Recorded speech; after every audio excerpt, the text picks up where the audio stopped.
인공지능으로 진짜와 비슷한 가상 인물을 만들어내는 딥페이크 기술이 요즘 앱 시장에서 큰 인기를 끌고 있습니다. 이용자들에게 일종의 놀이로 자리 잡은 건데, 하지만 관련 산업이 더 성장하려면 기술이 악용되는 걸 막는 제도가 서둘러 정비돼야 한다는 지적입니다. 양현주 기자입니다. 사진 한 장만 있으면 영화 속 캐릭터가 되기도 하고 좋아하는 연예인의 모습이 되기도 합니다.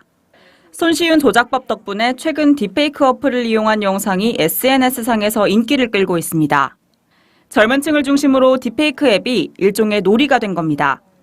재미 위주가 좀 컸던 것 같아요. 저 말고 다른 주변 사람들 같은 경우는 좀 다이어트 자극이나 이런 부분에서도 사용을 한다고 하더라고요. 불과 몇 년 전과 비교해 딥페이크 앱에 대한 거부감이 많이 줄어든 모습입니다. 딥페이크 앱에 제 사진을 넣어봤습니다. 이질감 없이 자연스럽게 합성됩니다. 이처럼 딥페이크 기술이 발전하면서 관련 산업도 폭발적으로 성장하고 있습니다.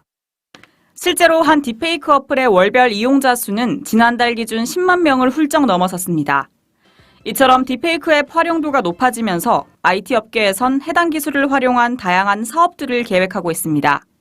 합성 앱을 넘어 최근엔 메타버스상의 현실 세계의 인물과 유사한 아바타를 만들려는 시도도 나옵니다. 하지만 일각에선 딥페이크 기술이 범죄에 활용될 가능성이 더 커졌다고 말합니다. 안면 인식 기술을 이제 악용을 한다면 딥페이크로 합성한 그런 얼굴을 통해서 제가 다른 사람의 어떤 금융 정보를 볼 수도 있고 뭔가 금전적인 피해도 발생할 수 있는 그런 사례가 있을 수 있게 되는 거죠. 이 때문에 오히려 딥페이크 산업이 안정적으로 성장하기 위해선 해당 기술을 악용한 기업에 대한 적절한 제재를 고민해야 한다는 지적이 나옵니다. 업체를 엄벌하는 수밖에는 방법이 없고 외국의 기업체를 다 처벌하는 거거든. 징벌적 손해배상을 묻거나 세금을 때려가지고 업체를 처벌하는 건 없잖아요.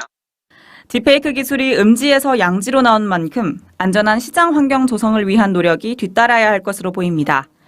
한국경제TV 양현주입니다.